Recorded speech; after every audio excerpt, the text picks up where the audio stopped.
हमारा अगला क्वेश्चन है ये, राइट एंगल ट्राइंगल प्रिंट करना है, बेसिक है, ठीक है, हर उस बच्चे के लिए जो स्ट्रगल करता है पैटर्न से क्वेश्चंस में, उसके लिए प्रोग्राम्स है। ये हमने 1 2 3 4 कर लिया।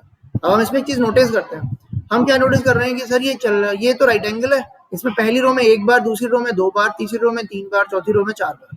तो ये काम कैसे करेंगे हम, राइट? जब भी किसी पैटर्न क्वेश्चन में अटक जाओ तो हमेशा, जैसे हमने पहले वाले क्वेश्चन में किया था, हमने क्या किया था, हम अगर तुमसे कहेंगे अच्छा बताओ इसका फॉर लूप क्या होगा, इसका फॉर लूप बताओ, सिर्फ इसका, पहली वाली इस वाली रो का फॉर लूप बताओ, क्या होगा बोलो ना। j इज इक्वल्स टू 1 से लेके कहां तक, कितने बार स्टार चाहिए, 4 टाइम्स, कितनी बार लगाओगे, j प्लस प्लस, एसओपी क्या करोगे यहाँ पर, स्टार, हो गया। उसके बाद एसओपी एलएन आएगा कि नहीं, बोलो। नेक्स्ट लाइन से बाहर आना है, एसओपी एलएन करेंगे। देख रहे हो हम कहाँ लिख रहे हैं, हम यहाँ भी लिख सकते थे एसओपी एलएन, लेकिन मैं यहाँ लिख रहा हूँ ताकि तुम्हें पता रहे कि हम किसके बाहर हैं, फॉर के बाहर हैं। अगर करली ब्रेसेस नहीं होगा तो केवल यही इसकी बॉडी है। हाँ, ये सब चीजें सीखने की है। हाँ अच्छा, फिर इसके लिए क्या फॉर लूप होगा, इसका फॉर लूप यहाँ लिखेंगे। इसके बाद फॉर इंटीजर, मतलब जाहिर सी बात है ये नीचे नहीं होगा बल्कि ऊपर होगा, कंफ्यूज नहीं होना, मतलब गलत हो जाएगा अगर मैंने ऑर्डर उसका बदल दिया तो फिर तुम कंफ्यूज हो जाओगे, तो ये यहीं आए, यहीं लिख देता है। For integer j is equals to कहां से चलेगा, कहां तक जाएगा, j plus plus, same code करेंगे, ठीक है।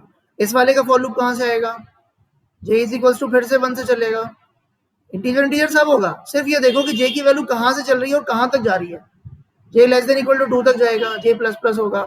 और इसी सिमेट्री में अगर हम पहले वाले का निकालेंगे तो कहां होगा, इसी सिमेट्री में, sir j is equals to 1 से चलेगा, j less than equal to 1 तक जाएगा और j प्लस प्लस होगा। और सेम कोड के एसओपी हम कर रहे होंगे यहाँ पर स्टार, या जो चीज भी प्रिंट करनी है वो, और एसओपी एलएन, है ना। यहाँ पर भी ऐसे होगा, यहाँ पर भी 2 लाइनें होगी। तुम्हें एक चीज नोटिस होनी चाहिए कि सर j इक्वल टू 1 से चलता है लेकिन जाता j इक्वल टू 1 तक है, यहाँ पर j इक्वल टू 1 से चलता है जाता 2 तक है, यहाँ 3 तक जा रहा है, यहाँ 4 तक जा रहा है। तो यहाँ पर पूरे फॉर लूप्स में सिर्फ एक वैल्यू चेंज हो रही है ना। तो इसका मतलब है कि ये एक फॉर लूप कुछ ऐसा लिखा जाना चाहिए,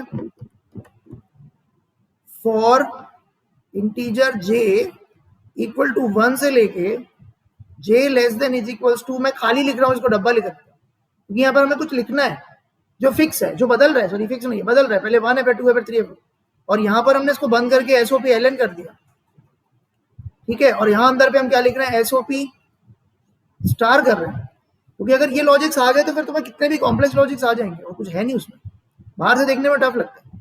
इंटीजर j इक्वल्स टू क्या, सॉरी आई। अब ये काम अंदर वाला काम कितनी बार कराना, 4 बार। इस काम को 4 बार कराना, तो आई इक्वल्स टू 1 से लेके आई लेस देन इक्वल टू 4 तक चले बॉस, और आई प्लस प्लस, ये लो हो गया काम। और ये वैल्यू पहली बार में 1 है, फिर ये वैल्यू 2 हो जाएगी, फिर आई की 3 हो जाएगी, फिर 4 हो जाएगी, तो हम यहाँ आई ना लिखते हैं। आगे बात समझ में, देखो अब इस कोड को हम यहाँ पर चेक करते हैं। हमने लिखा है यहाँ पर I equal to 1, I less than equal to I plus plus, J equal to 1, J less than equal to, हमने क्या लिखा, J less than equal to I लिखा होगा।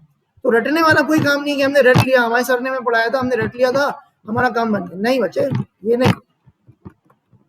स्टार, अच्छा ये फालतू है, ये जरूरी नहीं है, कंफ्यूज मत होना। कंट्रोल के रन कराओ इसको,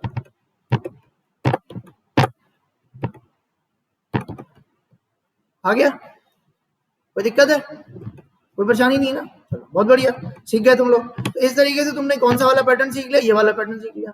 अब इस स्टार की जगह पर अगर हमने यहाँ पर 1 1 1 2 2 3 3 3 वाला लॉजिक लगाया होता तो क्या, तो मैं यहीं पे बता दे रहा हूँ, 1 2 2 3 3 3 4 4 4 4, प्रिंट कैसे कर रहे हैं बोलो, प्रिंट कैसे कर रहे हैं, आई को कर रहे हैं। लेकिन अब ये देखो कौन सा है, ये राइट एंगल ट्राइंगल हो गया। जब भी तुम्हारा फॉर लूप ये लेफ्ट साइड में राइट एंगल ट्राइंगल होगा, आंखें बंद करके, मतलब तुम्हें कंसेप्ट समझ में आ जाना चाहिए, इस जगह पर तुम्हें क्या लिखना है, 4 नहीं लिखना। 4 का मतलब है हर बार 4 बार जाएगा, 4 कॉलम बनाएगा हर रो में, ठीक है। तुम्हें नहीं बनाना हर रो में 4 कॉलम, है ना, आई चाहिए, क्या होना चाहिए, आई। अब ये कोड किसका हो गया, करके दिखाएं इसको, एक ही कोड में सब समझा दे रहे हैं, टेंशन नहीं लेना, ठीक है। यहाँ जाओ, यहाँ पर हम इसको हटा के क्या लिख दे रहे हैं, आई लिख दे रहे हैं, ठीक है। गैप देने के लिए स्पेस दे रहे हैं ताकि कंफ्यूजन नहीं हो। तो रन कराओ इसको,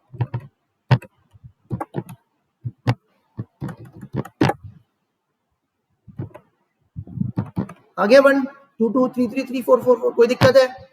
अच्छा, अब ये बताओ इसको हम 1 1 2 1 2 3 1 2 3 4 करने के लिए हमें इसमें कोड में क्या चेंज करना पड़ेगा?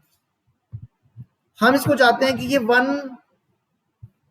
फिर 1 2 फिर 1 2 3 फिर 1 2 3 4 आ जाए। क्या करना पड़ेगा? ये किसकी वैल्यू है?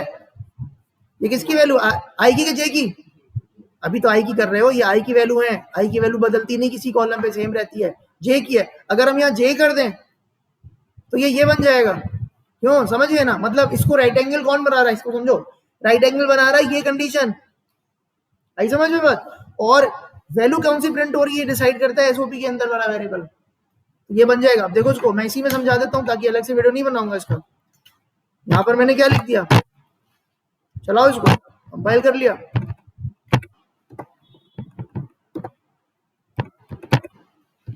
आ गया? प्रॉब्लम सॉल्व है। ये हो गए हमारे लेफ्ट साइड में राइट एंगल ट्राइंगल के क्वेश्चंस। अब इससे रिलेटेड कुछ क्वेश्चंस और समझ लो। कौन से? सर अल्फाबेट वाले समझा दो आप, सर पास्कल ट्राइंगल समझा दो आप। चलो अब अगला क्वेश्चन हमारा पास्कल ट्राइंगल पे। ठीक,